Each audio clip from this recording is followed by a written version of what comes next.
Bien, bonjour à tous. Donc, merci de nous avoir rejoints pour entamer le premier opus de la coordination interprofessionnelle.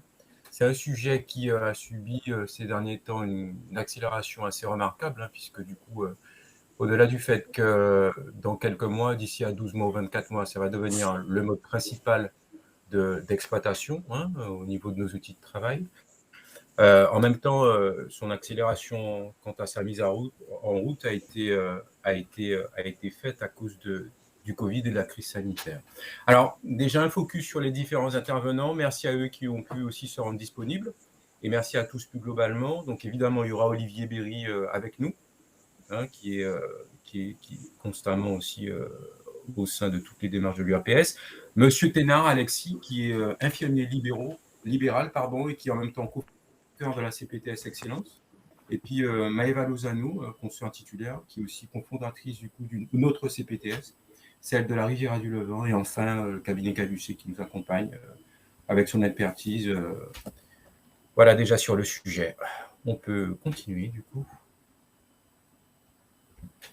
Alors, juste un rapide focus sur le calendrier, hein, concernant cette thématique qu'on a définie en préambule. Donc, en deux mots, on va avoir un cycle avec une présentation en 3 temps. La présentation d'aujourd'hui, qui se veut généraliste et qui va parler des possibilités de coordination interprofessionnelle. Courant septembre, parce que la modélisation de leur projet est en cours de finalité avec le dépôt des statuts des CISA, et en même temps, ils en parleront. Et en même temps du projet de santé, la présentation donc officielle des 2 CPTS Excellence et Riviera du Levant, qui sera faite par les porteurs de projet et par aussi l'ARS et la CGSS. Ça, ce sera courant septembre. Et enfin, en octobre, il y aura une réunion qui sera un petit peu plus technique, puisque ce sera un webinaire qui va parler concrètement des modalités d'exploitation et d'exercice au niveau de l'exercice coordonné interprofessionnel. Et ça aura lieu, comme je l'ai dit, courant octobre, peut-être dans la deuxième partie du mois d'octobre. Oui, on invite sur évidemment le WhatsApp de l'URPS pour les dates de ces prochains rendez-vous qui seront communiqués dès qu'on a les éléments en main et on peut vraiment valider l'échéance. OK. Alors, avant de faire un focus un peu plus appuyé, voilà, parlons déjà plus généralement des différentes formes d'exercice coordonné. Alors, on se rend compte qu'il y a des missions qui sont de plus en plus réalisées, mais dans un cadre. Le cadre est celui de l'exercice coordonné. Et en gros, il y a aujourd'hui 3 gros pôles. Celui de l'ESP, des équipes de soins primaires. On le verra ultérieurement, c'est une structure qui est relativement souple et ouverte. Et à cela, vous avez les fameuses maisons de santé pluridisciplinaires et enfin les CPTS, communautés professionnelles territoriales de santé. Alors, l'intérêt de cet exercice coordonné, il est double. Il est déjà au niveau du patient, donc de la patientèle. C'est premièrement de favoriser la prise en charge et l'accès à une espèce d'offre de santé qui sera directement allouée à ce patient avec beaucoup plus de clarté et de visibilité. En même temps, du coup, le corollaire de cela, c'est de rendre plus disponibles les professionnels de santé et puis d'améliorer le parcours de soins du patient. En même temps, d'avoir des leviers de prévention à son égard. On s'est rendu compte que de plus en plus, par exemple, dans nous, notre profession, l'accès sur la prévention a été remarqué et va être de plus en plus mis en place. Hein. Je parle ne serait-ce que des vaccins, vaccination, qui va commencer à partir dans quelques mois. Et puis en même temps, ça permet d'avoir des actions ciblées, concrètes, par rapport aux problématiques du territoire. Parallèlement à ça, il y a aussi un intérêt qui est au niveau des professionnels de santé. Ça permet de mettre en place une coopération et puis de favoriser les échanges. Trop souvent, on fonctionne par couloir. On se rend compte que c'est ponctuellement qu'on a un échange avec un autre professionnel de santé concernant tel ou tel patient.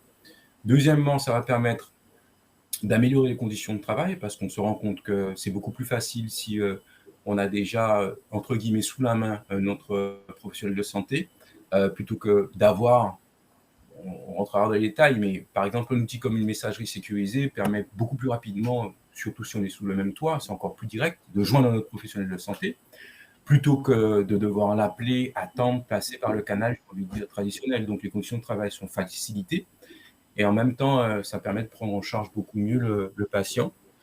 Le troisième point au niveau des professionnels, qui est un intérêt aussi remarquable, c'est la mutualisation des coûts, parce que forcément, à partir du moment où il y a une installation informatique, il y a des locaux, il y a un plateau technique qui est commun, forcément que ça permet quelque part de randomiser tout cet aspect financier. Alors, bon, on est obligé de parler aussi du nerf de la guerre. Il y a annexé à la démarche une possibilité, je dis bien une possibilité, d'avoir accès à un certain nombre d'aides, des aides économiques et des financements. Ça aussi, ce sera développé dans les minutes prochaines. Et en même temps, ça permet, et c'est là où c'est un fabuleux incubateur, de développer des projets et des nouvelles pratiques qui seront rémunérées. Et c'est là où ça nous permet de sortir du carcan usuel et traditionnel de celui du pharmacien d'officine, de manière à avoir de nouvelles pratiques et de nouveaux protocoles qui seront eux aussi rémunérés. Et ensuite, ça permet de petit à petit de nourrir le volet réglementaire de manière à ce que petit à petit, il y ait de nouvelles pratiques qui soient intégrées au sein de nouvelles réglementations. Merci Jean-Marc déjà pour cette introduction. Je me permettrai rapidement dans les intérêts, avant qu'on aille sur un zoom autour des trois formes d'exercice qu'on vient de citer juste précédemment. Avant qu'on aille zoomer, je me permettrai de rajouter un élément sur les intérêts. Alors, je ne vais pas dire que j'aborde un sujet qui est un peu tabou, c'est pas exact, mais qu'on met souvent moins en avant, en tout cas on le met moins en avant du côté des ARS. Bien sûr, on vient de voir qu'il y a un enjeu pour l'exercice. On enrichit l'exercice professionnel au quotidien, on donne des moyens supplémentaires.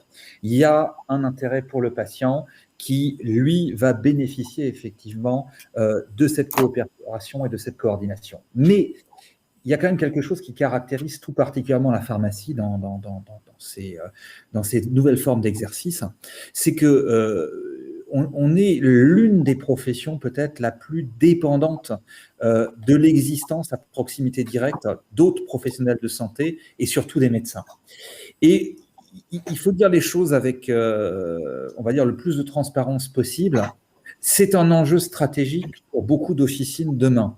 C'est-à-dire que le fait de rentrer effectivement dans une démarche de coopération, de coordination, au travers des formes d'exercice qu'on va citer, souvent, notamment pour la première dont je vais parler, la MSP, c'est un moyen pour eux de se garantir la continuité de la présence, de l'existence de médecins, de prescripteurs dans leur environnement direct. Et c'est vrai qu'on ne le met pas forcément en avant, les ARS n'en parlent pas tant que ça, parce que ça ne concerne pas tous les professionnels n'ont pas cette dépendance-là.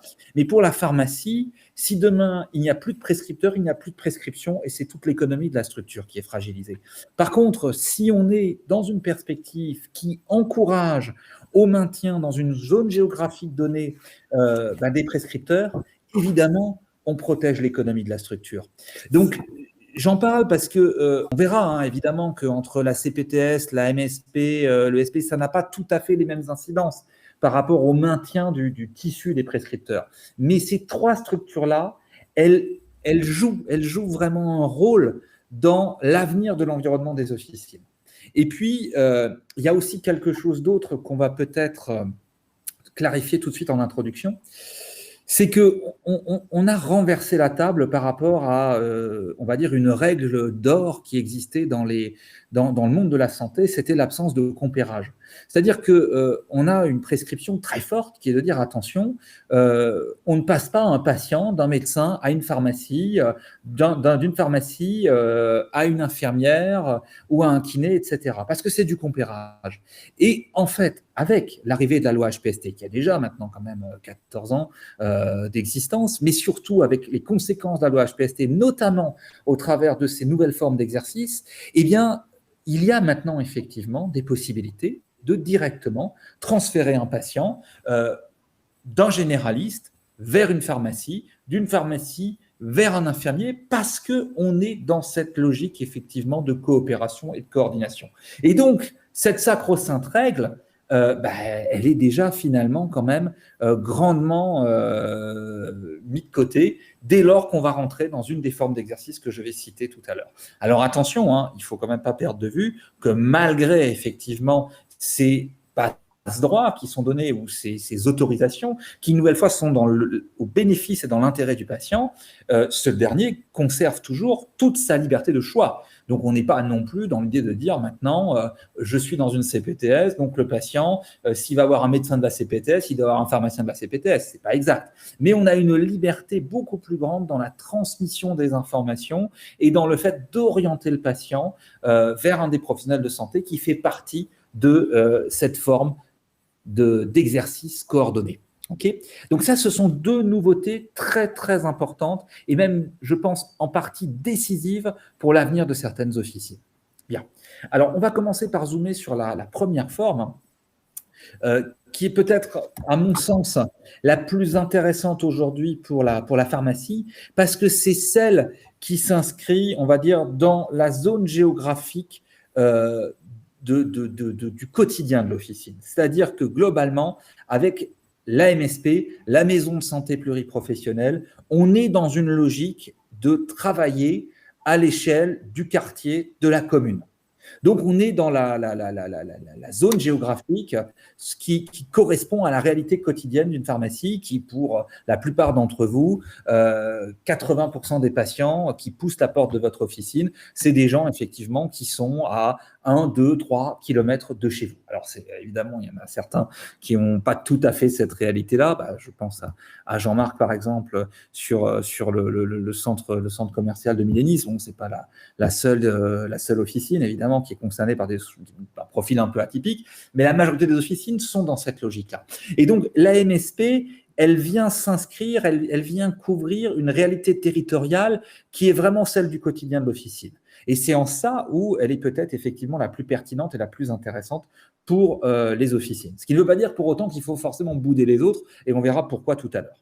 Donc, on est sur une zone géographique donnée, généralement quand même assez restreinte, puisque alors on est généralement sur une MSP par commune, mais on va se rendre compte quand on regarde sur le territoire français, il y a des grosses communes par exemple qui vont accueillir 2 MSP. Ça c'est l'ARS, c'est l'ARS qui découpe le territoire, qui décide de dire est-ce que sur cette zone il doit y en avoir 1, 2, etc. Et ça va organiser le fonctionnement en commun des professionnels de santé de cette MSP. Il peut y avoir dans une MSP plusieurs pharmaciens, il peut y avoir plusieurs médecins, c'est tout à fait possible, mais généralement, ce qui va déterminer qui se trouve dans cette MSP, c'est quand même la proximité géographique. Et le terme maison, même s'il n'oblige pas à une structure en dur commune, généralement, il traduit bien la réalité, c'est-à-dire que quand on fait une MSP, il y a souvent un bâtiment qui abrite le gros de la troupe.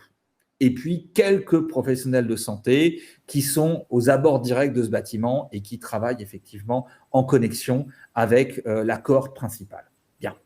Donc, la MSP, elle est composée de finalement à peu près tous les acteurs possibles et imaginables qui existent, qui gravitent dans le monde de la santé, mais avec, on va dire, un poids et une exigence un peu différente. Alors, évidemment, au centre de chaque structure, on va trouver en premier lieu les professions médicales.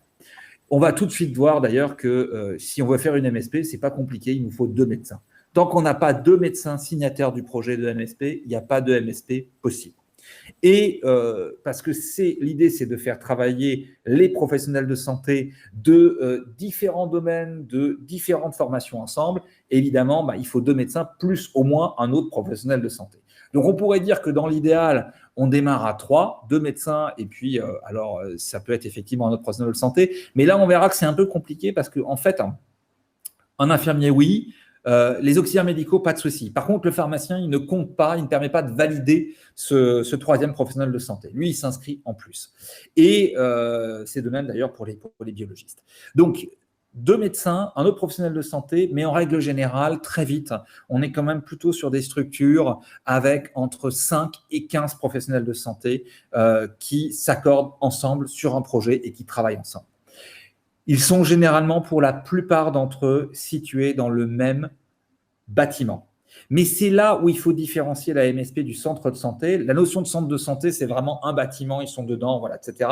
La MSP, c'est plus ouvert. On a effectivement généralement le gros de l'accord qui est dans un bâtiment principal, mais on peut aussi en avoir qui sont autour du bâtiment principal.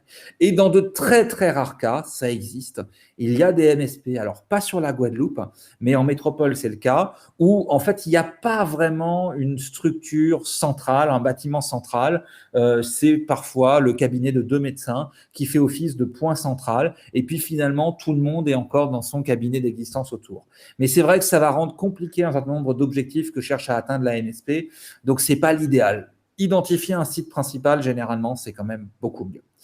Il faut différencier la MSP aussi du centre de santé, dans le sens où la MSP, les professionnels de la MSP vont passer ce qu'on va appeler une sorte de contrat avec l'ARS, très clair, avec des engagements, des rémunérations, etc., qu'on ne va pas avoir dans le centre de santé. Le centre de santé, on va dire de manière très caricaturale, c'est des professionnels de santé qui sont ensemble, qui sont dans un bâtiment et qui sont sur le listing de l'ARS.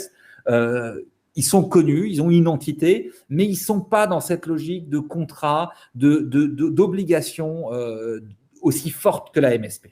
Mais on verra que la MSP, elle amène aussi des choses très, très intéressantes par rapport au centre de santé. Donc, ce n'est pas inintéressant quand même d'être en MSP. Ce n'est pas que des contraintes, c'est aussi des avantages. Notamment, effectivement, on va pouvoir déjà en premier lieu faire des choses qu'on peut naturellement faire aussi en centre de santé, mais mutualiser effectivement un certain nombre de choses. Lorsque on crée un bâtiment avec effectivement 7-8 professionnels de santé, il peut y avoir un pharmacien dedans, 2 médecins, 3 infirmiers, un kiné. La première des choses, c'est qu'on va pouvoir peut-être mutualiser des ressources administratives. Alors, ça ne va pas forcément intéresser beaucoup les pharmaciens parce que souvent, nous, les ressources administratives, on gère déjà. On a déjà une entreprise, nous, on a déjà beaucoup de ressources. Mais par contre, ça va attirer des professionnels de santé, médecins, etc., qui souvent, eux, ne sont pas très friands de devoir gérer ces questions. Même la secrétaire, moi j'ai plein de médecins, ça les fatigue, quoi. C'est-à-dire que le fait d'embaucher une secrétaire, c'est gérer du RH, c'est demain gérer un arrêt maladie, c'est gérer une grossesse. Alors vous allez me dire, nous, on passe notre vie à gérer ça, c'est vrai, mais pour les médecins généralistes, ça peut être compliqué. Le fait d'être à plusieurs et de partager un peu la complexité, c'est un atout. Ça va permettre aussi beaucoup plus facilement de s'équiper par rapport à des évolutions. Les médecins, l'informatisation de leur quotidien, ça leur pèse beaucoup. Là, ils ont sur le dos une grosse problématique sur sécurisation des données. Enfin, je tiens à préciser aussi que pour les pharmacies, c'est le cas également. Mais au niveau de l'officine, tout le monde est très à l'aise avec le fait, effectivement, aujourd'hui, d'avoir investi lourdement dans son NGO, etc., d'avoir plein de fonctionnalités. Tout le monde a compris que l'informatique, c'est le quotidien. Pour les médecins, ça a été plus en souffrance. Et le fait maintenant de devoir gérer des messageries sécurisées, ce genre de choses, c'est pas forcément génial. La prise de rendez-vous aussi facilitée. Quand vous avez effectivement plusieurs médecins qui sont dans le même bâtiment, ils travaillent ensemble, ils partagent leur planning. Quand ils sont absents, quand ils sont en vacances, c'est un atout. Et je vous en parle parce que c'est pas l'atout direct de l'officine, on a bien compris. Vous allez me dire, moi, en tant que pharmacien, je m'en fiche. Oui, mais sauf que rappelez-vous ce que je vous ai dit au départ. Si vous avez une structure de ce type-là, à côté de chez vous, vous avez un écrin pour les médecins qui rend plus facile leur exercice professionnel. Donc, les jeunes notamment qui s'installent et qui ont du mal effectivement à accepter les contraintes qu'acceptaient leurs aînés, eux, ça va les rassurer. Eux, ça va les faire venir. D'accord ? On a évidemment aussi des éléments sur la continuité des soins qui vont être plus faciles à organiser pour répondre là aussi à des obligations, des attentes que met en avant l'ARS. Et puis, ça, c'est aussi au bénéfice du patient, quand même, je tiens à le rappeler en arrière-plan. Et puis, c'est plus facile aussi d'être identifié auprès des patients. C'est-à-dire que, je donne un exemple très concret, très opérationnel, vous allez voir. Quand vous avez, j'ai des pharmaciens qui c'est arrivé, qui, après avoir passé 2 ans à chercher un médecin, ont enfin trouvé un médecin à mettre à côté de chez eux. Et là, contre toute attente, le médecin est parti parce qu'au bout de 8 mois, finalement, il n'a pas eu les patients qu'il escomptait. Et alors là, on ne comprend pas parce que on se dit, ouais, mais il y avait plein de patients qui n'avaient pas de médecin, etc. On n'a pas su communiquer, il ne s'est pas fait connaître. Quand vous êtes dans un bâtiment, il y a cette identité, il y a de la communication, il y a toute une phase un petit peu de soutien marketing qui rend aussi beaucoup plus facile l'identification des professionnels de santé. On sait que là, il y a des médecins, on sait que là, on trouvera de la consultation, etc. Donc, ça renforce, si vous voulez, le tissu des visites et des consultations pour les médecins et les autres professionnels de santé. Et ça, évidemment, ils en sont très friands parce qu'ils se disent, OK, si je vais ici, je suis tranquille, j'aurai des patients. Bien. Donc, important, c'est logique de solution mutualisée. Ce qui est très important dans la MSP aussi, c'est qu'on va avoir effectivement des aides financières. C'est-à-dire que ce bâtiment et les professionnels qui y exercent vont bénéficier d'aides. Donc, il y aura des aides pour créer la coquille qui va abriter, on va dire, la cohorte centrale des professionnels de santé que je viens de citer tout à l'heure. Et il y aura des aides ensuite pour que ces gens-là puissent travailler ensemble dans les meilleures conditions. Donc, on peut évidemment avoir des aides pour financer les études préalables. Alors, dans les études préalables, c'est souvent des choses qui intéressent beaucoup l'ARS, mais ce n'est pas forcément inintéressant pour les professionnels, parce que, par exemple, le diagnostic du territoire va nous permettre de savoir, sur mon territoire, j'ai tant et tant, effectivement, de diabétiques, j'ai tant et tant, effectivement, d'asthmatiques, etc. On est plutôt au-delà de la moyenne nationale, donc ça va vraiment permettre d'identifier aussi quels sont les enjeux de santé. Bon, on va avoir des aides financières pour le bâtiment. Alors, pas pour construire le bâtiment, mais pour l'aménager et l'équiper. On va avoir des aides pour tout ce qui constitue le matériel et les frais de fonctionnement. Demain, on va devoir travailler au sein de la MSP, c'est obligatoire, c'est partie des obligations de base, avec un même logiciel pour partager les données patients, on aura des aides évidemment pour payer ce matériel-là. Et puis, on va avoir effectivement ensuite, durant notre vie, de l'argent qui va régulièrement rentrer dans la MSP pour accompagner les efforts que les professionnels de santé font dans le cadre du projet de santé qu'ils ont validé avec l'ARS et sur lequel ils se sont engagés. Donc, ils vont s'engager dans ce projet de santé, par exemple, à offrir une continuité des soins. Ça veut dire que les médecins vont essayer de se coordonner entre eux pour qu'il y ait toujours un médecin disponible aux heures officielles d'ouverture de la MSP. Ils vont s'engager pour faire en sorte qu'il y ait des informations précises avec un site internet pour que les patients sachent quels sont les professionnels de santé, etc. Ils vont s'engager à ce que les données des patients soient transmises entre les professionnels. Et bien, pour tout ça, l'ensemble des professionnels vont recevoir une rémunération via, effectivement, la CISA dont on parlera tout à l'heure. Alors, attention, une nouvelle fois pour la MSP, je pense qu'il ne faut pas se tromper de cible. L'objectif principal ici, pour la pharmacie, ce n'est pas de pouvoir bénéficier de cette enveloppe économique. C'est surtout d'être en proximité directe avec d'autres professionnels de santé, pour sécuriser un environnement et pour augmenter les interactions de ces professionnels-là avec l'officine et donc, quelque part, le travail en commun autour des patients. C'est vraiment ça l'enjeu fondamental. Mais je vous parle de ces intérêts économiques parce que ces intérêts économiques, ils comptent beaucoup pour les autres professionnels de santé. Et l'idée de la MSP, être dans une MSP, c'est un moyen, ou avoir une MSP à côté de chez soi, c'est un moyen d'attirer les professionnels de santé. L'argent vient de plusieurs enveloppes. Alors, dans la phase préliminaire, c'est l'ARS, puis c'est l'assurance maladie qui prend le relais. Et ensuite, il y a quantité d'acteurs régionaux, au niveau régional, départemental, au niveau des communes, au niveau même européen, qui vont rajouter la possibilité d'avoir effectivement des fonds, notamment dans la phase première, lorsqu'on cherche à faire émerger le bâtiment, à l'aménager et à l'équiper. Donc, ce sont des mannes financières qui peuvent être évidemment très pertinentes pour faciliter demain la construction d'un site commun, parce que parfois pour les médecins, pour les infirmiers, c'est de se dire oulala, mais moi je ne vois pas investir dans mes cabinets, monter une grosse structure. Le pharmacien, lui, il se dit moi je serais prêt à porter un bâtiment parce que je sais que c'est un moyen ensuite d'attirer effectivement des professionnels de santé, mais c'est quand même lourd économiquement.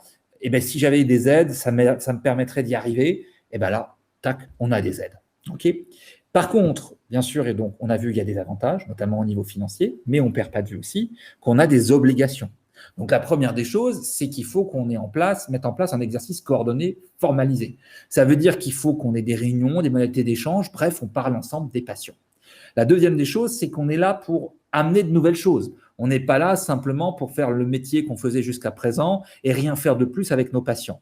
Donc, on va créer effectivement des protocoles de prise en charge des patients qui vont effectivement permettre de décliner des choses qui, avant, n'étaient peut-être pas forcément en place dans le quotidien de l'officine. Mais dans ces protocoles-là, vous savez, il n'y a pas forcément obligation d'aller très très loin. Vous avez tous vécu dans l'actualité récente des situations qui auraient pu être protocolisées. Lorsque vous décidez d'organiser à l'entrée du bourg une permanence sous un barnum avec les médecins, les infirmiers et vous-même pour organiser un roulement sur les dépistages Covid, ben c'est un protocole ça. Donc là, on est dans l'exemple de choses très concrètes, très trucs qui peuvent très vite se mettre en place et qui rentrent tout à fait dans ces notions-là. D'accord? Donc ça, c'est pas compliqué, mais l'idée, c'est de dire, OK, vous travaillez ensemble, montrez-nous des démarches concrètes de choses que vous faites ensemble. C'est ça le protocole. Alors, pareil, ce qu'il faut aussi voir de positif derrière cette contrainte, c'est que dans les protocoles, il y a aussi la possibilité d'acquérir, et on le verra aussi pour la CPTS, des nouvelles formes effectivement d'exercice. C'est-à-dire qu'on peut aussi déposer des protocoles sur des choses qui aujourd'hui légalement ne sont pas admises, mais qu'on va proposer en test et on va bénéficier d'un statut dérogatoire pour qu'on puisse effectivement aller sur ces nouvelles missions. Continuité de la permanence de soins, ça, il faut s'organiser, il faut qu'on sache qui est là, quand, etc. Et que globalement, on s'engage à ce qui est toujours un professionnel disponible entre 8h et 20h, etc. Bon, on s'engage aussi à former les gens et on s'engage, je vous l'ai déjà dit, à ce qu'il y ait du partage sécurisé d'informations entre les professionnels de santé, ce qui suppose d'avoir des solutions techniques mises en place. Je fais très vite, pour finir, sur la MSP, comment ça marche. En fait, déjà au départ, j'ai peut-être oublié le premier point, c'est qu'il faut trouver le petit groupe de professionnels de santé pour démarrer. 2 médecins, plus un infirmier, un kiné, plus le pharmacien. Une fois qu'on a le groupe, on lance ce qu'on appelle une étude préalable, c'est-à-dire qu'il faut faire un diagnostic du territoire. L'ARS vous dit, moi je veux que vous ayez un projet qui s'appuie sur une photographie du territoire que couvre la MSP. Une fois qu'on a fait cette photographie, eh bien, on va pouvoir aller sur le projet. Il y a une étape importante, c'est qu'il faut qu'on crée une entité juridique qui regroupe les professionnels. Et celle-ci, c'est la CISA, on en parlera tout à l'heure. Le projet est déposé à l'ARS. L'ARS nous dit feu vert. On finalise les travaux, on sort le bâtiment et on passe contrat pour dire voilà maintenant comment on travaille ensemble. Voilà les engagements qu'on prend, en échange de quoi on aura régulièrement, tous les ans, une enveloppe qui nous sera versée. OK ? Ça, c'était la première forme d'exercice, la MSP. Je fais très vite, 10 secondes sur la deuxième. Il n'y a pas besoin de s'éterniser. L'équipe de soins primaires, c'est une mini MSP. Il faut un seul médecin généraliste au lieu des 2, d'accord ? Et ce qu'on va avoir, c'est la possibilité de monter déjà des protocoles, de travailler ensemble, de partager des données sur les patients, etc. Mais ce qu'on n'aura pas, on n'aura pas les mêmes mannes financières et on n'aura pas les mêmes aides pour le bâtiment, etc. Voilà la différence entre les deux. Donc, retenez que généralement, l'idée, c'est de partir sur une MSP, mais si on ne peut pas le faire ou parce qu'il n'y a pas assez de médecins disponibles, le plus simple, c'est de se rabattre à ce moment-là sur l'équipe de soins primaires. Et parfois, on commence par cette case-là pour ensuite aller vers la MSP. Okay ? Donc ça, c'est vraiment les projets à l'échelle du quotidien de la pharmacie. MSP et ESP. Et je vais passer maintenant la main à Olivier Berry pour qu'il vous parle, on va dire, de la version XXL, c'est-à-dire celle des territoires très très larges et de la CPTS, qui là constitue en fait une modalité de coordination et de coopération, dont on va dire cette fois-ci, là on était dans la mare ou dans le lac, et Olivier Berry va nous parler de la grande mer, voire de l'océan. C'est la CPTS. Olivier, je te donne la main, à toi de jouer. Oui, bonjour à tous. Je vais vous parler rapidement donc des CPTS, mais n'hésite pas Frédéric à compléter mon propos et puis surtout nos intervenants qui vont suivre. En fait, la CPTS, comme il a été dit tout à l'heure, c'est vraiment le niveau au-dessus de cet exercice coordonné avec la possibilité de travailler sur l'échelle d'un territoire. Jusqu'à maintenant, on discutait de quartiers, d'équipes de soins primaires qui travaillaient autour d'un quartier ou d'une commune, la MSP plus au sein de la commune. Là, on va vraiment parler d'un exercice entre professionnels à l'échelle d'un territoire. Alors, chez nous, par exemple, les territoires sont à discuter. Il y en a déjà, on verra tout à l'heure, des territoires déjà bien identifiés et qui ont déjà leur projet. Mais tout ça est souvent en discussion avec les équipes de l'ARS pour que ça soit le plus pertinent possible.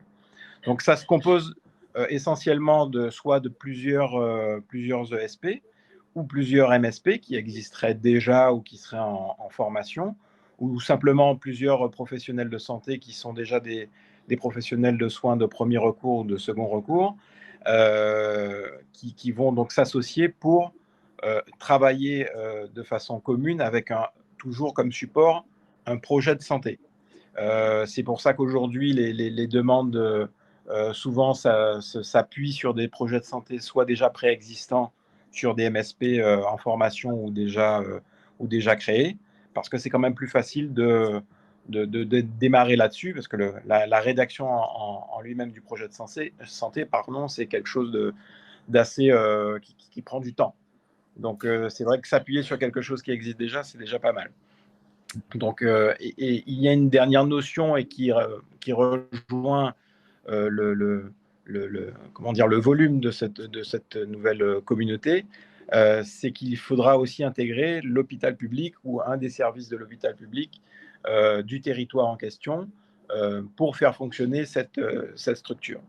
Donc, ça prouve vraiment l'échelle globale et l'intégration dans le parcours de soins très holistique du patient.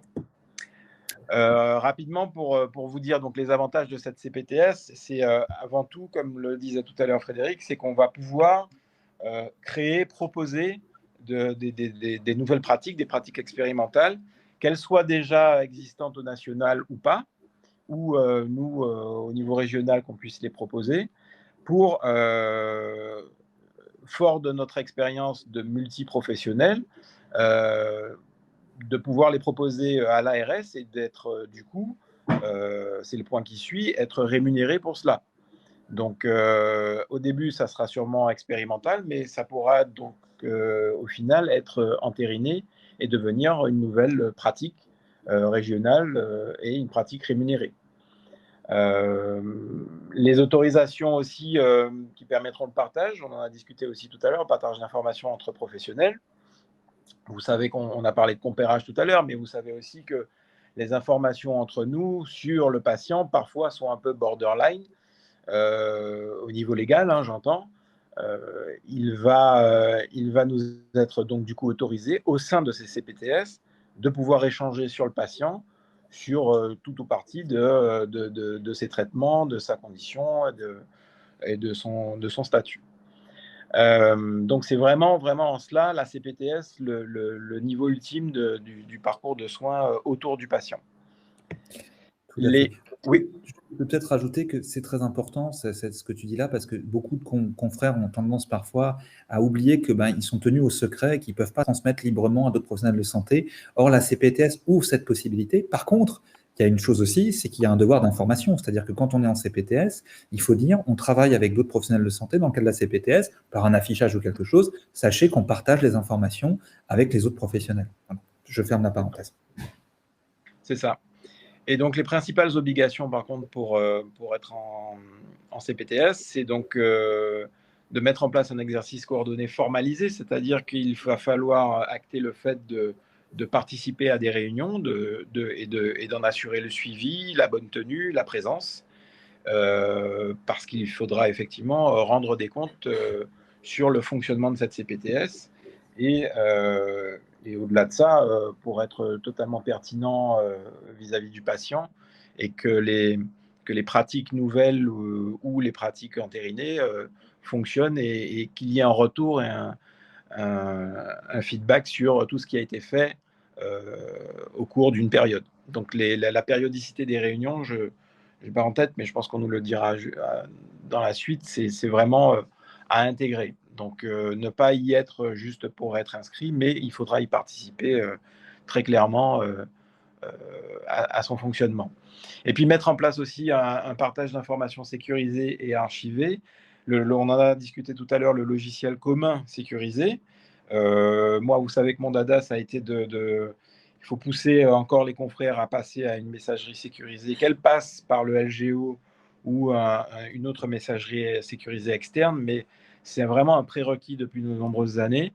Et intégrer du coup une CPTS va aussi nous obliger à minima avoir cette messagerie sécurisée pour pouvoir échanger entre nous. Donc voilà. Je vais laisser la suite, Frédéric, tu régules pour les présentations. Ton micro. Ton micro, Frédéric. Excusez-moi. Je disais, oui, je disais, Olivier, par rapport à l'avantage de la CPTS concernant la messagerie sécurisée, c'est quand même assez important. On est obligé d'aller dans cette direction-là. On est tenu face à la loi, etc. Dans le cas de la CPTS, ça permet de se mettre aussi d'accord sur des outils communs, parce que toute la difficulté de ces fameuses messageries sécurisées, c'est qu'il y en a autant que de professionnels, et chacun a sa clé, son cryptage, etc. Et c'est la convergence qui va être la solution à terme de cette problématique. Donc, l'idée de la CPTS, c'est aussi de mettre en musique un grand nombre de professionnels sur le même outil pour enfin résoudre ces problématiques-là, et en plus de bénéficier éventuellement de financement. Je ferme la parenthèse, mais voilà. Juste une réflexion par rapport à ta parenthèse qui a été ouverte, qui est aussi pertinente, c'est que la première étape de cette ultime convergence, c'est justement la labellisation de ces différents outils informatiques, de manière à ce qu'en gros, ils parlent le même langage et qu'ils aient le même cryptage. Voilà. C'est quand même important de le dire, c'est que ça n'aura pas lieu demain, mais qu'il y a eu le Ségur du numérique, qui a permis justement d'avancer sur pas mal d'étapes, les ISO-ordonnances, la MMS, Olivier en a allègrement parlé, etc., etc., etc. Voilà, c'est dans cette voie-là qu'on va petit à petit s'encastrer. On est bon. S'engouffrer. On va pas s'engouffrer. Merci pour la rectification d'image. La création des CPTS, du coup, je sais qu'il y a eu des questions, notamment au niveau de quels sont les CPTS actuellement présents au niveau du territoire. Il y en a deux.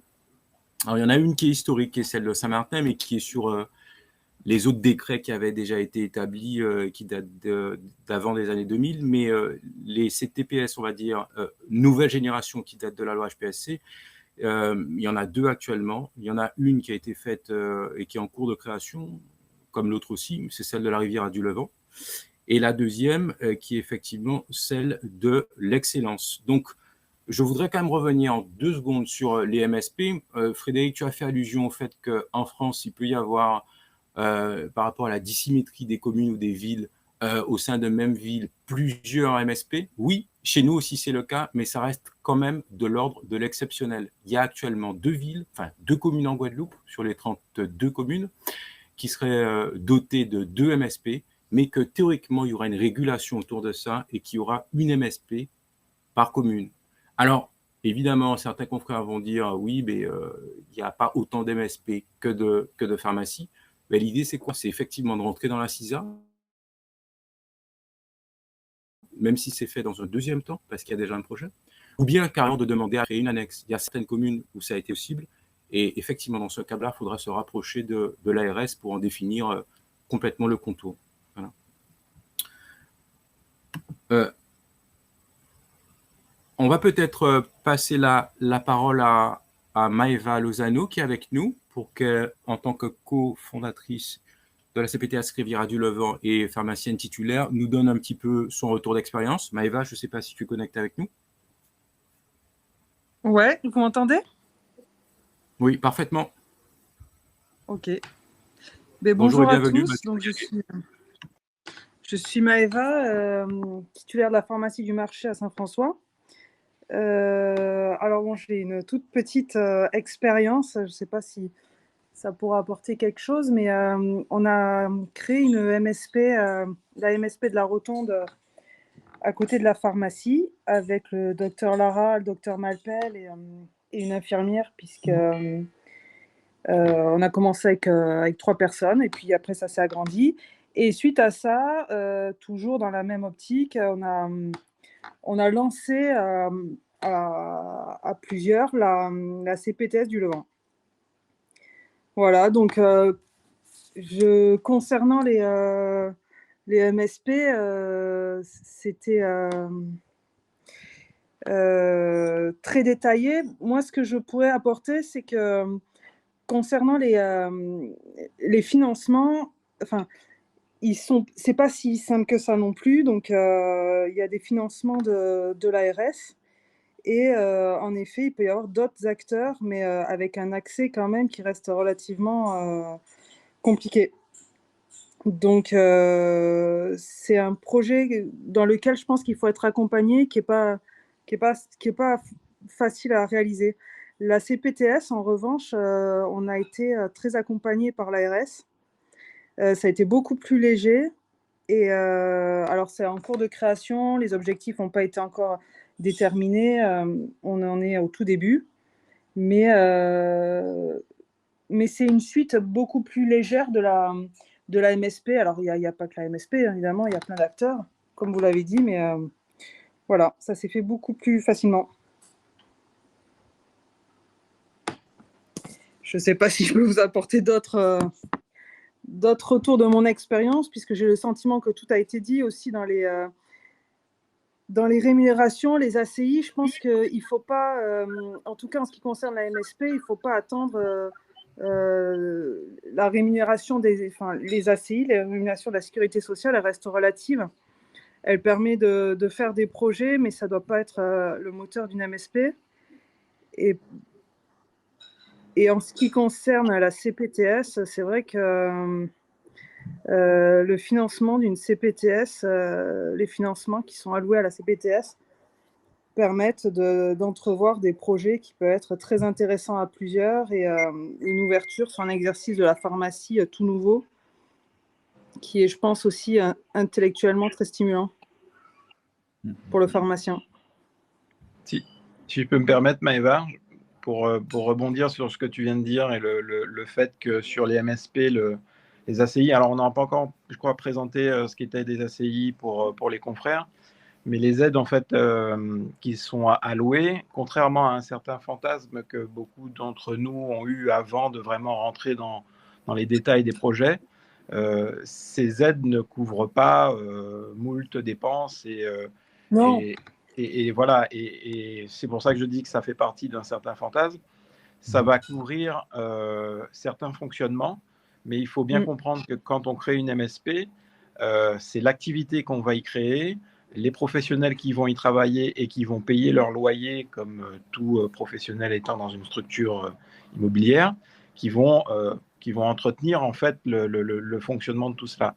Mais le but, il n'y a pas de but lucratif à terme, quoi, vraiment, quoi. C'est ce que les gens doivent comprendre. C'est vraiment une harmonisation et une coordination, ça en prend tout le terme, une coordination des professionnels entre eux, quoi. Surtout pour le pharmacien qui, lui, n'a vraiment aucun intérêt financier direct aux ACI. C'est qu'un retour indirect. Mais qui est décisif, par contre. Qui peut être décisif parce qu'il peut permettre de garder dans une commune 4 médecins, alors que s'il n'y avait pas eu le projet, il y en aurait eu 0, quoi. C'est sûr que ça crée une attractivité de la MSP et que ça facilite certains achats, ça facilite un fonctionnement, mais ça, comme vous l'avez très bien dit, ça ne doit pas être un moteur à la création d'une MSP parce que là, c'est complètement de l'ordre du fantasme. On n'est pas du tout... et puis, c'est subordonné à tout un tas de missions auxquelles la structure décide d'adhérer ensemble. Et donc, en fonction des points qu'on remplit, on a plus ou moins d'ACI. Enfin, voilà. C'est pas du tout l'objectif, en tout cas. Oui, et puis ce qu'il faut aussi rappeler peut-être, c'est qu'il y a en face des obligations, il y a quand même des contrôles. Donc, une fois par an, l'ARS, la CGSS, ils vérifient avant d'allouer quelque budget que ce soit à quiconque. Voilà, c'est aussi important de le dire. Après, moi, je vois les choses aussi de manière à ce que ça soit quand même un mode d'exercice, je trouve, qui est assez rassurant parce qu'il permet justement d'être beaucoup plus facilement connecté avec les autres professionnels de santé et en même temps de leur dégager plus qu'eux qu'à nous, mais de leur dégager plus de temps pour justement voilà, être plus aux soins et à la disposition du patient. Et ça, je trouve qu'en termes d'expérience de vie professionnelle, c'est vraiment un basculement qui change complètement la donne, quoi. Puis il y a quand même une ouverture pour les pharmaciens vers pardon, je vous ai perdu. Alors, je ne sais plus, ça s'appelle pharmacien référent. Je crois que pour les pharmaciens qui font partie des MSP et des CPTS, ils peuvent avoir des rôles de prescription, par exemple, sur de la phosphomycine, sous le contrôle du médecin de la MSP. Si les personnes qui se présentent à la pharmacie font partie de leurs patients, bon, ça ouvre quand même sur un nouvel exercice de la pharmacie qui est hyper intéressant pour le pharmacien. Bien sûr. Absolument. Tu parles des protocoles de coopération, hein, il y en a 7 actuellement, on en parlera tout à l'heure, qui ont été mis en place, et puis ce sera à nous de les nourrir parce qu'en fait, ils sont arrêtés par décret national et on peut aussi, au sein de l'exercice coordonné, CPTS ou MSP en créer et en adapter par rapport aux besoins du territoire. Si tu fais écho à ça, c'est effectivement une belle opportunité aussi. Ouais. Bien, Maëva, écoute, on voulait te remercier du coup parce que c'est toujours intéressant, même si on est tous un peu aux prémices de cette belle histoire d'échanger sur des sujets et d'avoir des regards croisés. Je voulais qu'on prête attention à Monsieur Thénard, Alexis, qui est infirmier libéral et qui a accepté en tant que cofondateur de la CPTS Excellence de nous donner un peu de son temps pour nous faire une présentation, un petit peu pareil que Maëva. Alexis, tu peux y aller, si tu es avec nous.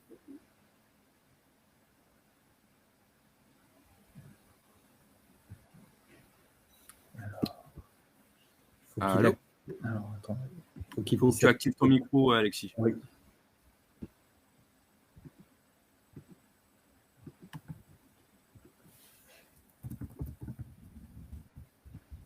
Je ne sais pas s'il y arrive.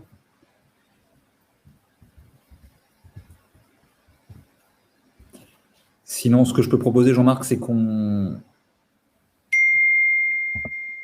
avance un petit peu. Ça, je sais pas. Alors, peut-être.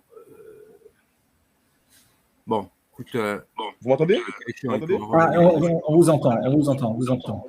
Tu peux y aller, Alexis. Bonjour et bienvenue. Donc, on est connecté et on voulait avoir ton retour de début d'expérience sur la CPTS Excellence. Oui, je fais partie de la CPTS Excellence. Et effectivement, vous avez très bien. Oui, bonjour, bonsoir. Oui, je fais partie de la CPTS. Effectivement, vous avez très bien expliqué ce que c'était la CPTS. Vous avez pratiquement tout dit. Donc, nous, au niveau de la CPTS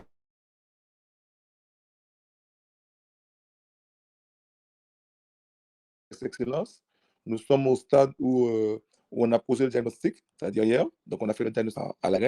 Mais c'est vrai qu'on a eu beaucoup de pouvoir créer cette CPTS. Ça fait comme plus de 2 ans que nous sommes sur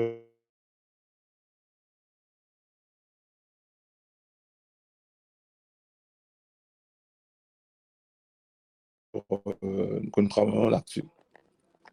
D'accord? Donc, à part l'émission, le rôle de nous, le CTS a comme projet, la CTS, c'est la prise de la personne âgée, voire même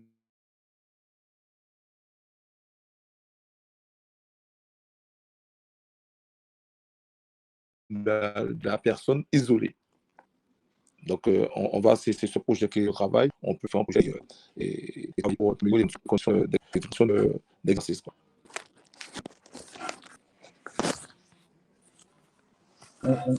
On vous remercie. Alors, vous m'entendez? Sur le son. Oui, on a eu quelques petits soucis sur le son, là. Bon, je ne sais pas si vous êtes encore connecté. Allô, allô? Parce que là, ça passe mal chez moi. Oui. Alors, ce que j'aurais proposé, sinon, c'est qu'on vous redonne la parole un peu plus tard si vous avez une meilleure connexion. Parce que là, on ne vous entend plus du tout. J'attends encore une seconde. Mais je suis désolé, mais... Vous m'entendez? Oui, là, on vous entend. Essayez de voir encore. Oui, voilà, je vous entends. Propos.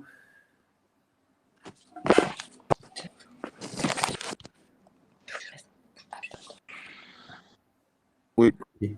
Allez-y. Alors, moi, je vous entends. Vous m'entendez? Difficilement. Vous m'entendez? Oui, mais ça saute quand même au niveau de la Vous communication. m'entendez? Oui. Tentez voir.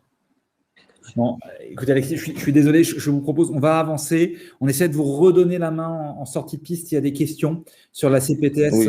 Cap Excellence, parce que là, pour une raison que Non, j'ignore. mais je vais voir si je change de téléphone pour voir si ça marche. D'accord, ok, très bien. Vous nous rejoignez et on réessaye un petit peu plus tard. Juste parce que comme on a un timing qui est assez serré, je me permets d'enchaîner immédiatement sur le petit résumé, que tout le monde ait bien compris le comparatif entre les trois structures qu'on vient d'exposer.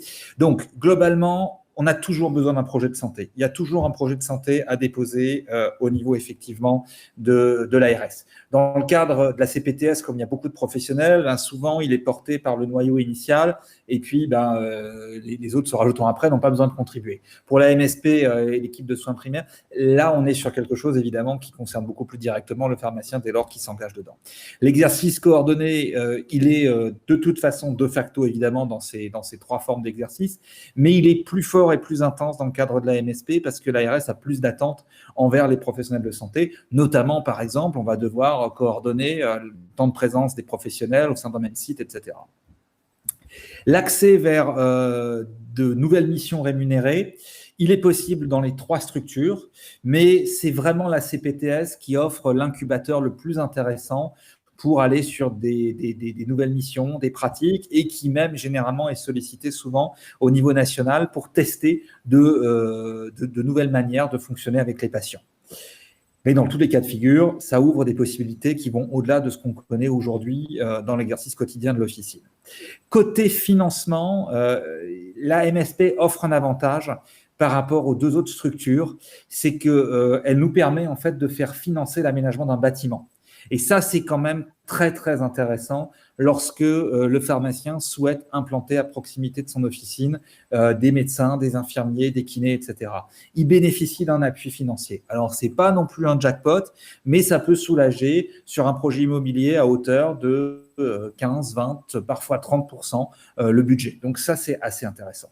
Dans le fonctionnement quotidien, pareil, c'est quand même dans la MSP où on va trouver les enveloppes les plus poussées pour l'aide au fonctionnement quotidien.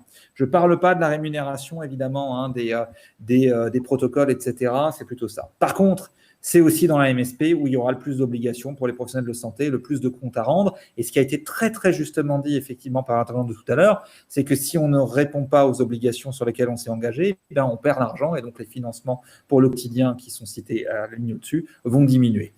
L'échelle géographique, on est sur la commune, voire un peu plus pour la MSP, on est dans la commune pour le LSP et on est sur des territoires beaucoup plus larges, comme on vient de le voir, pour les deux CPTS qui se sont déjà mis en place au niveau de la Guadeloupe. Et le nombre de professionnels, on est généralement entre 5 et 15-20 pour la MSP, plutôt sur des plus petits groupes, 3-10 pour la MSP. Et alors pour la CPTS, là, c'est 50, 100, 150. On peut être effectivement sur des champs qui sont très, très larges. Le pharmacien peut impulser n'importe laquelle de ces trois structures, même si la CPTS, évidemment, vu que c'est des territoires beaucoup plus grands, c'est un projet beaucoup plus ambitieux. Voilà. Alors, ce qu'il faut retenir, donc, c'est que de toute façon, on est obligé de passer par un projet de santé. Et puis, vous verrez que pour la MSP et l'ESP, on est obligé aussi de créer une CISA. Donc là, je laisse la parole à Jean-Marc peut-être pour donner un éclairage rapide sur ces deux grandes notions.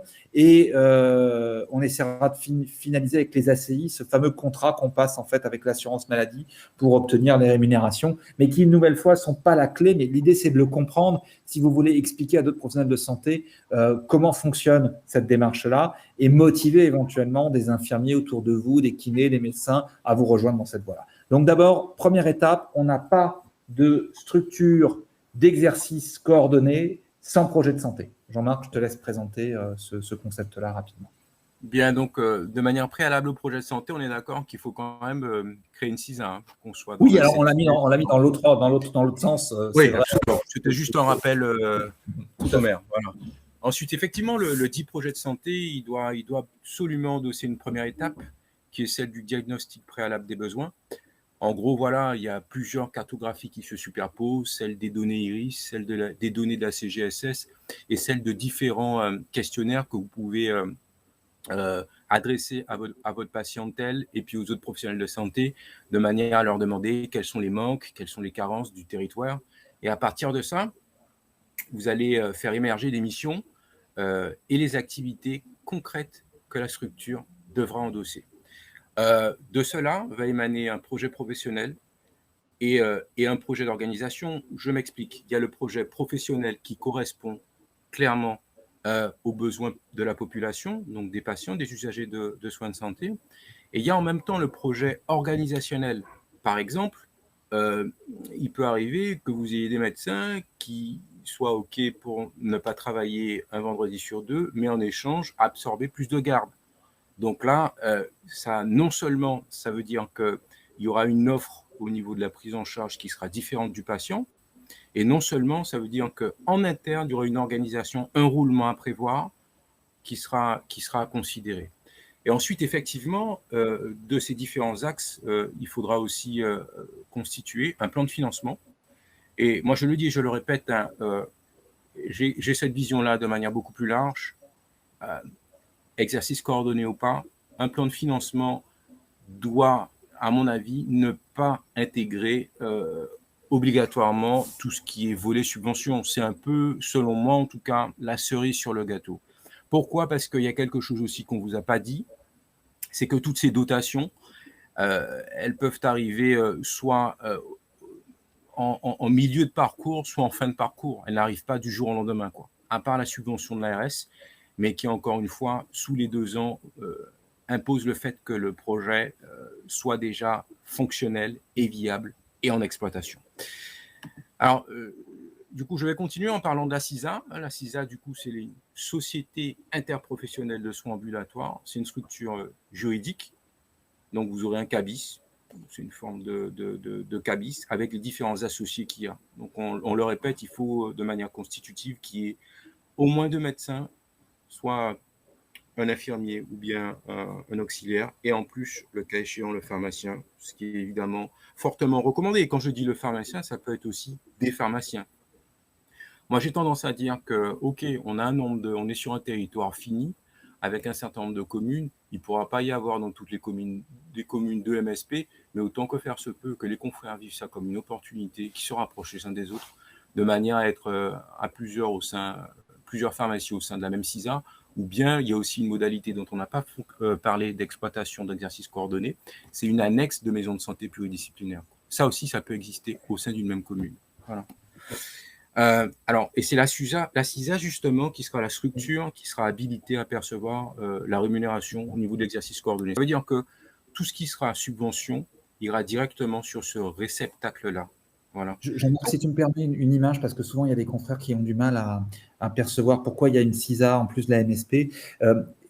C'est les 2 parties d'une même pièce, c'est-à-dire que le côté pile, c'est la MSP, c'est l'entité face à l'ARS, et le côté face, c'est la CISA, c'est l'entité juridique face tout simplement à la société française, au fisc, aux impôts, enfin à toutes ces questions-là. Il faut qu'il y ait une entité, il faut qu'il y ait une société au sens du droit commun. Voilà, il ne peut pas simplement y avoir une structure reconnue par l'ARS, il faut aussi qu'il y ait une forme effectivement d'exercice qui soit valable au sens du droit commun. D'ailleurs, ça pourrait être en pratique même autre chose que la CISA, mais la CISA a été spécialement conçue pour répondre effectivement à cette nécessité d'avoir une entité en droit commun pour les professionnels qui exercent en MSP, en ESP, etc. Oui, mais c'est exactement pareil qu'une pharmacie et une CELARL, par exemple. Il y a d'un côté la CELARL qui pourrait être la CISA et puis la pharmacie qui doit être la MSP. On peut considérer effectivement cette analogie, oui, tout à fait. Bien, donc alors, merci pour l'intervention. Donc, au niveau des fonctions de la CISA, donc alors je l'ai dit, hein, c'est la perception et la répartition de la rémunération ou des rémunérations qui sont liées à l'exercice coordonné. Donc, en fait, c'est une société réceptacle qui permettra de réabsorber les ACI, de réabsorber les dotations d'ordre public, etc. Et en même temps qui permettra d'organiser toute la facturation autour de l'activité liée à la coordination. Donc voilà, la facturation de toutes les activités liées à la coordination, c'est quoi? Ça peut être par exemple un LGO commun, une messagerie commune,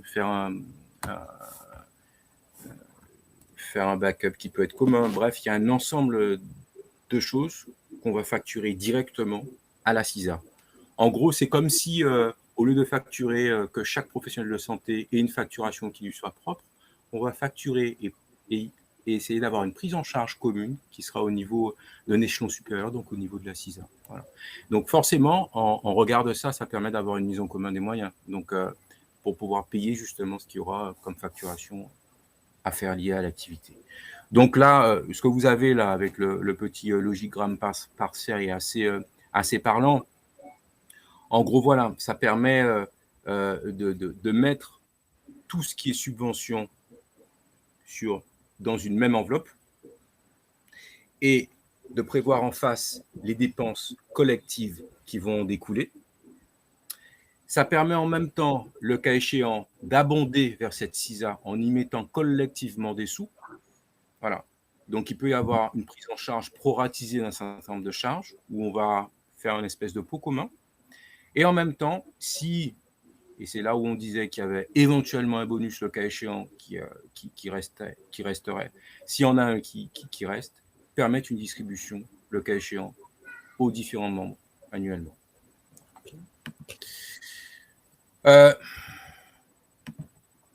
Alors, on l'a dit que les membres constitutifs au niveau d'une CISA doivent exercer donc en maison de santé.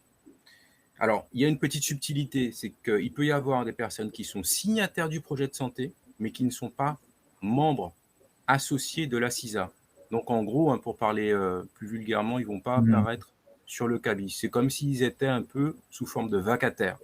Voilà. Alors, je tiens quand même à dire que ça ne nous concerne pas directement, mais il y a quelques semaines, il y a eu une évolution au niveau législatif. Les psychologues qui étaient, entre guillemets, pas intégrables au niveau de la CISA le sont dorénavant, donc ils peuvent devenir membres à part entière de cette dernière. Alors évidemment, on l'a dit, le socle, c'est qu'il y ait au minimum 2 médicaux, paramédicaux et aussi un pharmacien ou plusieurs. Moi, j'ai tendance à dire que ce serait bien d'ouvrir au maximum le champ à plusieurs pharmacies et ne pas systématiquement raisonner en disant une CISA égale une pharmacie. Je pense que là, au-delà de la confraternité, il y a vraiment des synergies qu'on peut développer parce que c'est ça aussi l'atout. C'est qu'en regard avec nos propres professions de pharmaciens dans un même territoire, dans une même commune, on peut développer des synergies et ce n'est pas inintéressant, loin de là.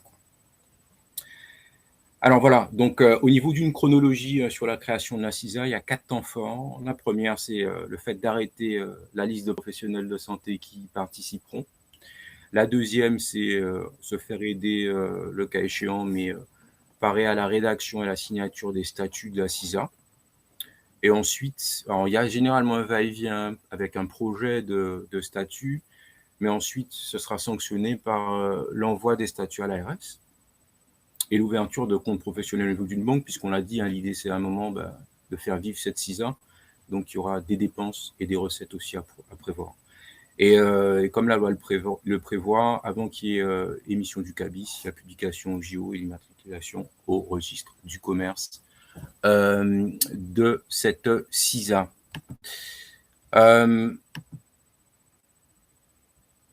Voilà, maintenant on va aborder le deuxième levier qui correspond à un engagement qui est plus lié à un accord avec la sécurité sociale. Il s'agit des accords de coopération interprofessionnelle dits ACI. Je te cède la main, Frédéric. Oui, bien sûr, pas de souci. Donc, bon, sur les ACI, je vais essayer d'être bref parce que c'est vrai qu'on a quand même déjà pas mal débordé. De manière très synthétique, c'est le contrat que les professionnels de santé, quelle que soit leur forme d'exercice, MSP, CPTS, etc., passent avec l'ARS et l'assurance maladie en échange d'une rémunération. Donc, il y a des critères qui sont définis. Généralement, ça fonctionne avec des points, en fait, tout simplement, qui sont attribués en fonction des critères. On calcule les points et en échange, effectivement, il y a des fonds qui sont libérés vers la CISA dont vient de parler Jean-Marc tout à l'heure. Et quand, par exemple, les professionnels sont MSP, ensuite, ils font ce qu'ils veulent avec cet argent. Ils ne sont pas obligés de le répartir en fonction de qui a fait quoi. Ils peuvent payer une secrétaire avec, ce genre de choses, etc. Mais on est obligé, évidemment, de passer par ce contrat, entre guillemets, qu'on établit avec l'assurance maladie et qui, évidemment, ce contrat vient répondre à notre projet de santé d'une part, et d'autre part aussi à un certain nombre de grands principes qui sont mis en place pour toutes les formes d'exercice coordonnés. On a dit tout à l'heure, l'un des principes, par exemple, c'est que dans le contrat, vous devez vous engager sur comment est-ce que vous sécurisez la transmission des données entre les professionnels. Quand vous êtes une MSP, vous devez vous engager sur comment vous assurez la continuité des soins, etc., etc. Donc, il y a un certain nombre d'axes qui sont donnés. Le contrat, on ne le fait pas sur tout et n'importe quoi. On le fait en fonction des axes qui nous sont donnés par l'ARS et en fonction de notre projet de santé. Et ensuite, ce contrat, chaque année, il est évalué effectivement par l'ARS et on détermine si on a respecté le contrat, auquel cas on touche les fonds qui étaient prévus, et si le contrat n'a pas été respecté, les fonds ne sont pas perçus. Alors évidemment, ce n'est pas tout ou rien, c'est calculé avec des points, donc c'est qu'est-ce qu'on a fait par rapport à ce sur quoi on s'était engagé et qu'est-ce qu'on n'a pas fait tout simplement. Voilà, donc je suis allé le plus vite possible effectivement sur ça, c'est un document qu'on rédige, qu'on envoie, qu'on dépose effectivement auprès de l'assurance maladie. On a fait le tour avec beaucoup de notions dont je suis absolument conscient. Je pense que certains d'entre vous se disent « Ouh là là, on est noyé là-dedans, c'est une usine à gaz, c'est inaccessible pour nous, notre quotidien est déjà tellement compliqué, je ne pourrais pas me lancer là-dedans ». C'est vrai que c'est un langage un peu particulier, c'est vrai que c'est beaucoup d'éléments très nouveaux, mais pour avoir accompagné beaucoup d'officines qui se sont engagées dans cette voie-là, au bout d'un certain temps qui n'est pas si long que ça, en quelques mois, on arrive à se familiariser avec ces codes et ce mode de pensée. Et une fois qu'on est dedans, c'est pas si dur que ça. Et c'est pas si contraignant que ça. Ça n'est pas très chronophage dans le quotidien. Ça suppose effectivement, comme je disais tout à l'heure, par exemple, Olivier, d'être présent à certaines réunions, etc. Mais pour la pharmacie, c'est pas une révolution majeure et c'est pas un mi-temps pour le titulaire qui doit dorénavant accorder à son projet de santé et à sa nouvelle forme d'exercice. On en est très très loin. Et par contre, les enjeux sont importants et il y a d'énormes attentes aussi de l'autre côté, du côté de l'ARS et du côté des autorités de santé par rapport au rôle des professionnels de santé. Et comme ça a été le cas dans certains épisodes qu'on a connus avec la crise sanitaire, etc., si les pharmaciens répondent présents, c'est encore une nouvelle fois une image, une notoriété, une confiance supplémentaire qui leur sera accordée en contrepartie avec de nouvelles formes de rémunération, etc. Et perdez pas de vue aussi que parfois, c'est un très très bon moyen aussi d'amplifier, de faciliter des missions dans lesquelles vous engagez déjà.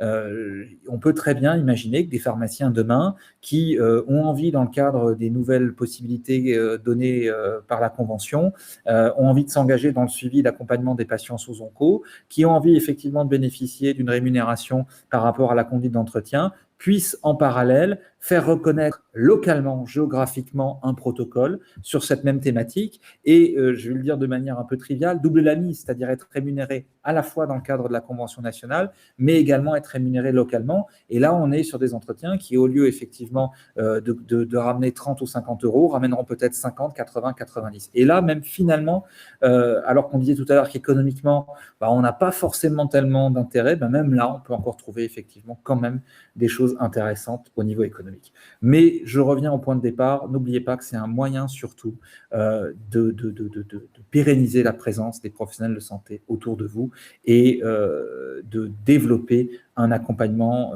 une coordination dans le cadre du suivi du patient avant toute chose. Voilà, on est maintenant ouvert aux questions, sauf si Jean-Marc veut encore rajouter un petit mot pour la conclusion finale. Non, j'ai rien de particulier à rajouter. Simplement, je peux directement aller aux questions. Chantal a demandé, quand je retrace le chat, quels étaient les CPTS et les MSP. Ce que moi, je vais vous faire suivre, c'est une carte des différentes MSP. Donc, elle doit être quasi à jour, cette carte, qui actuellement existe en Guadeloupe. CPTS, on vient d'aborder le sujet, il y en a 2. Donc, je pense que les éléments de réponse sont d'ores et déjà là. Mais au niveau des MSP, je m'engage à vous faire suivre sur le groupe WhatsApp URPS la carte mise à jour. Voilà. Alors, je ne sais pas s'il y a d'autres questions du coup. Oui, rebonsoir, c'est M. Pénard. Tu peux y aller, oui. Oui, voilà. Donc, effectivement, j'ai eu des problèmes de connexion, mais bon, ça va. Donc, je disais que la CPTS Excellence, ça fait quand même 2 ans qu'on travaille là-dessus. Ça fait 2 ans. D'accord. Et on est arrivé hier au stade de finaliser le diagnostic du territoire. Et donc là, maintenant, l'étape suivante, ce sera de réunir les différents professionnels de santé qui veulent participer à la création du projet de santé. D'accord? Donc, la CPTS Excellence, c'est le territoire des Abîmes, Bémao et Pointe-à-Pitre. D'accord? Et donc maintenant, il y avait l'étape de la création, contrairement à la MSP. Je ne sais pas si la MSP, vous avez dit que pour la MSP, obligatoirement, il faut créer une CISA. Alors que pour la CPTS, on a la possibilité de créer une CISA ou alors loi 1901. Et nous, on a choisi la loi 1901. Oui, dans les deux cas, hein, dans la MSP aussi, on peut faire une association, la loi 1901, mais ce n'est pas très conseillé pour la MSP. D'accord. Donc, on a fait la loi 1901, d'accord. Et là maintenant, donc on a fait la création, ensuite il a fallu faire la lettre d'intention, et ensuite le diagnostic. Et c'est vrai que notre CPTS, le projet est plutôt basé, dans un premier temps, sur la prise en charge de la personne âgée, mais la personne tout court, en isolée. D'accord? Isolée ou on est dans une situation précaire. D'accord? Donc, effectivement, le travail le plus difficile qu'on a eu à faire, c'est de récolter, c'est-à-dire qu'on avait un questionnaire concernant les professionnels de santé, et c'est vrai que ce n'était pas évident, par rapport au diagnostic, de recueillir, de faire les professionnels de santé, différents professionnels de santé, répondre au questionnaire. C'est très difficile.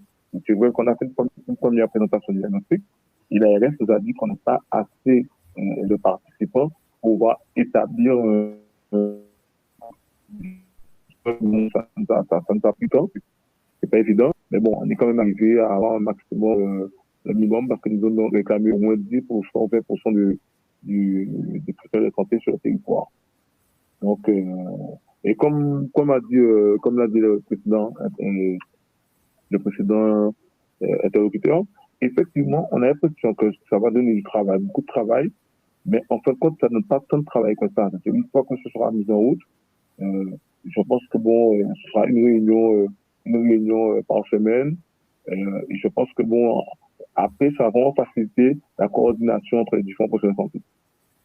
Donc, je pense qu'effectivement, comme vous faites, c'est bien d'inciter les personnes à intégrer ces différentes structures, hein, que ce soit la MCT, que ce soit la CPTS, et ils auront tout à gagner.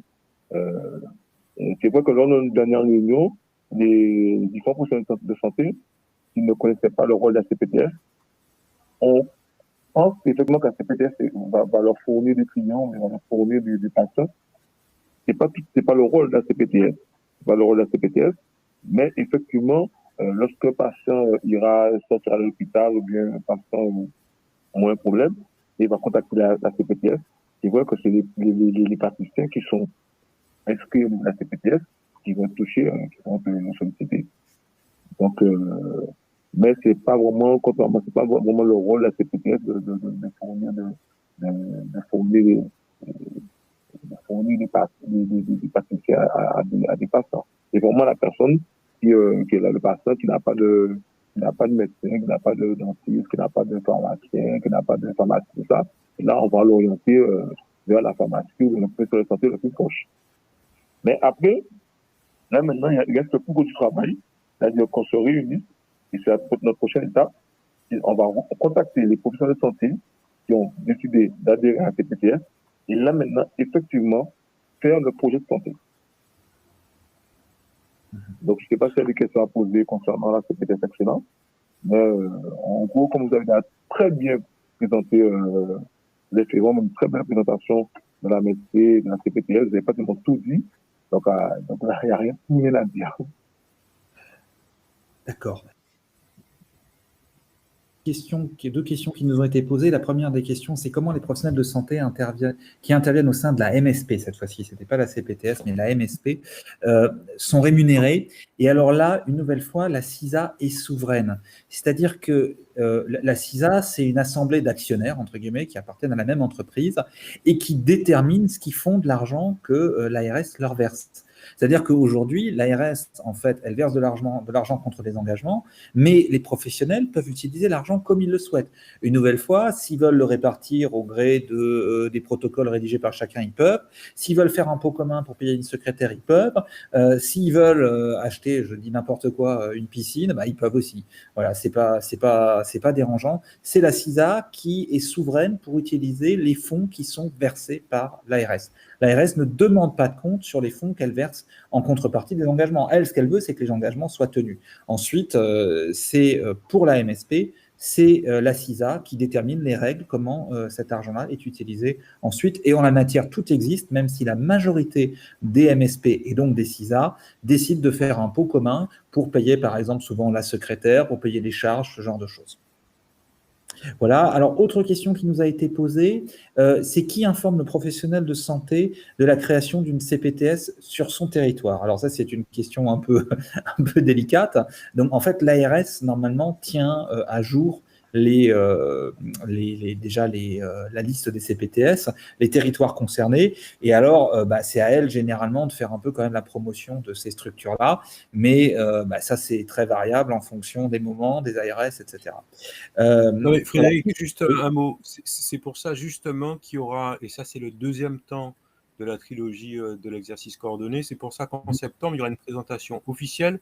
Je pense que Alexis, M. Thénard doit aussi être informé de ça, des 2 CPTS qui sont actuellement en cours de formation, etc. etc. Donc, c'est vrai que le temps d'information qui est le nôtre par rapport aux nouvelles qui tombent et celui plus officiel de l'ARS sont peut-être pas cohérents, mais clairement, l'ARS à un moment devra statuer et officialiser le fait qu'il y ait en présence tant de CPTS, etc., qui ont vu le jour, et tant de MSP. Je réponds très vite aux 2 questions de Steve aussi, du coup, Jean-Marc, merci pour le complément. Il demandait qui définit le territoire de la CPTS. Là aussi, alors bien sûr, les professionnels peuvent engager un projet, présenter un territoire, mais le juge de paix pour le découpage, c'est l'ARS. Donc ça, c'est vraiment eux qui décident in fine quel est le territoire qui est concerné. Mais bien sûr, on peut être force de proposition en disant nous, on trouve qu'il serait judicieux de faire une CPTS à l'échelle de ce territoire-là, etc. Mais c'est l'ARS qui fait son découpage. C'est de la même manière que c'est l'ARS qui a autorité pour dire à tel endroit, il y a une deuxième MSP ou pas, etc. Ou parce qu'on parlait tout à l'heure d'une MSP par commune, il peut même y avoir effectivement 2 communes côte à côte où l'ARS dit il y a une seule MSP pour les 2 communes. Donc, ça, c'est pour le territoire. Pourquoi est-ce qu'on n'est pas parti sur les communautés de communes? Steve, je t'invite du coup à te retourner vers l'ARS, puisque c'est eux qui décident. Je n'ai pas de réponse spécifique à ça. Peut-être Jean-Marc. Justement, la réflexion du confrère est assez intéressante parce que du coup, on est plutôt parti vers les communautés d'agglo ou les EPCI. Et je pense que ce qu'il veut dire, maintenant, bon, il n'est pas connecté en direct, mais à mon avis, ce qu'il veut dire, c'est que ce n'est pas, par exemple, super pertinent par rapport à un projet de territoire de se caler stricto sensu sur des communautés de communes parce que les besoins, les porosités, les mouvements de population sont peut-être pas systématiquement, suivent pas systématiquement le même découpage. Absolument. Je pense que c'est plutôt ça. Et c'est pour ça que je rebondis sur ce que tu disais. C'est impératif si on a un projet ou en tout cas si on a réussi à avoir un fait saillant, en discuter avec l'ARS de manière à voir sous quelle forme est-ce qu'on peut quelque part le réaliser, quoi, le mettre à exécution. Tout à fait. Donc, est-ce que toutes les pharmacies d'un territoire défini peuvent entrer dans la CPTS? La réponse est oui, dans l'absolu. Absolument. Il peut y avoir quelques cas très atypiques, mais normalement, il n'y a rien qui s'y oppose. Et un professionnel de santé engagé dans une MSP exerce en exclusivité au sein de celle-ci, où il peut avoir ou conserver son cabinet déjà existant. Alors, ça, c'est une question qui est un peu délicate, qu'on commence à on n'avait pas au début, mais de pouvoir effectivement être… Alors, dans 2 MSP, a priori, après m'être renseigné, ce ne serait pas forcément impossible. Première des choses, même tout à fait possible. Et par contre, un professionnel de s'engager dans une MSP exerce en exclusivité au sein de celle-ci, ou peut-il conserver son cabinet déjà existant? Là, on parle du cabinet. Alors, je voudrais reclarifier quelque chose.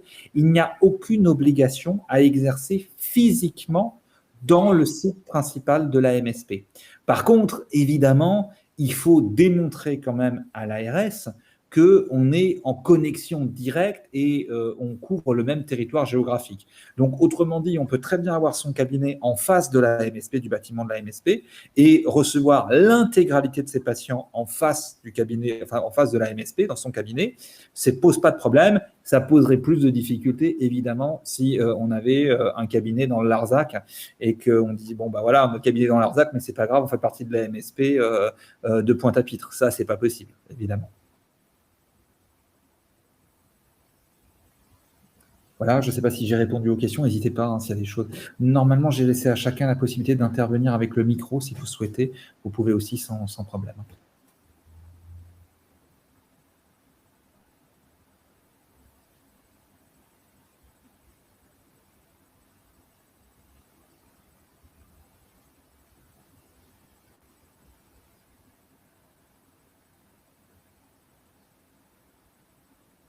Alors, j'ai quelqu'un qui a mis question délicate.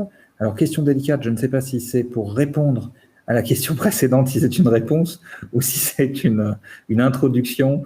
Voilà. C'est une introduction à la question. Donc, l'ordre des rémunérations pour les missions. Alors, c'est extrêmement variable.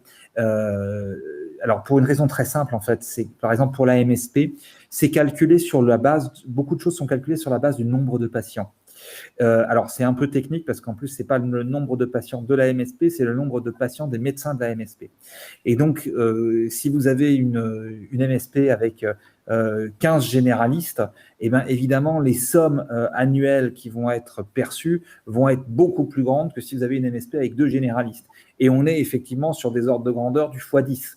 Donc, c'est comme ça que ça fonctionne en règle générale, le calcul. Donc, c'est des enveloppes qui sont extrêmement variables. On peut avoir effectivement des rémunérations annuelles qui peuvent être je donne des ordres de grandeur hein, qui sont tout à fait réalistes, pour des petites structures de quelques milliers d'euros à des grosses structures qui ont plusieurs dizaines de milliers d'euros, où ça dépasse même les 100 000 euros en rémunération mensuelle. C'est cette attitude-là. Mais là aussi, c'est très délicat parce que vous me dites la rémunération pour les missions. C'est plutôt les engagements. Donc, il peut y avoir aussi dans ces engagements des rémunérations qui n'en sont pas forcément en tant que telles. C'est-à-dire que, par exemple, l'ARS peut prendre en charge les frais liés aux abonnements des logiciels. Donc, en fait, finalement, on paye les logiciels d'un côté et on est remboursé de l'autre. Donc, dans la somme globale, il y a aussi ces notions-là. Donc, c'est très, très variable en fonction du nombre de professionnels que l'on a. Mais généralement, pour donner une caricature sur la MSP, hein, parce que sur la CPTS, là, c'est beaucoup plus lié vraiment au protocole en lui-même et aux accords qu'on va avoir de rémunération sur les protocoles. Je vais vous donner 2 ordres de grandeur. Pour la MSP, on peut considérer qu'on arrive généralement à mutualiser des ressources communes, comme une secrétaire ou ce genre de choses, grâce aux subventions que l'on touche, plus on arrive à couvrir un bout des charges communes du bâtiment principal. Donc ça, c'est ce qu'on peut à peu près espérer. Et puis alors, c'est multiplié, c'est-à-dire que si on est 2 fois plus, on peut payer 2 secrétaires, etc. Voilà, si on donne 2 secrétaires, si on est 20, on a 2 secrétaires financés, etc., etc. Pour les rémunérations des protocoles, on va se retrouver dans des rémunérations qui souvent sont assez proches de ce qu'on connaît en fait dans les missions conventionnées au sein de la profession. Mais une nouvelle fois, ce qui peut être intéressant sur ces protocoles rémunérés, c'est que parfois, on peut doubler la mise. Hein. C'est-à-dire que je citais l'exemple de la Cancéro tout à l'heure. S'il y a un projet local qui est fait dans le cadre de la CPTS, il peut venir effectivement renforcer la rémunération qui existe déjà dans le cadre des missions conventionnelles. Mais ça reste une question délicate. Vous avez bien fait de l'introduire telle qu'elle.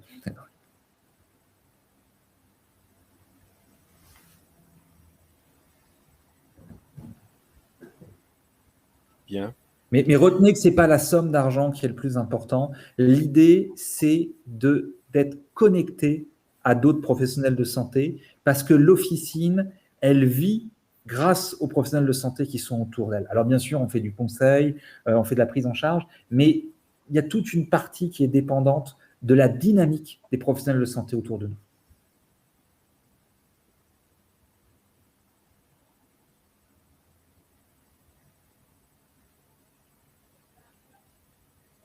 Bien. D'autres questions?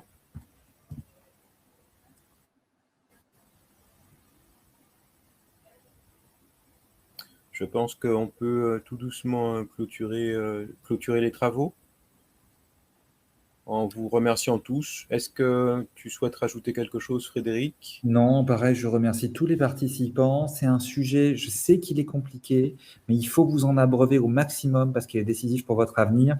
Et j'invite vraiment tout le monde à être présent pour les 2 prochaines entrevues qu'on aura sur ce sujet. Peut-être que certains vont décanter, avancer dans leur réflexion entre-temps et pourront revenir lors du prochain échange avec d'autres questions plus précises, plus concrètes. Donc, n'hésitez pas. Voilà, l'ensemble de l'équipe de l'URPS est à votre disposition pour vous aider dans cette voie-là. Voilà, et donc j'insiste sur ce dernier point, hein. On est à votre disposition pour servir de relais aussi vis-à-vis des instances, donc il ne faut pas hésiter. Remercier tous les intervenants, vous remercier aussi les participants, et puis vous dire rendez-vous au 2e opus qui aura lieu courant septembre. Passez une bonne après-midi, et merci à tous. Bonne fin de journée à tous. À bientôt. Merci Olivier. Ouais, Merci, merci Olivier, top. Merci. Bye. Bye.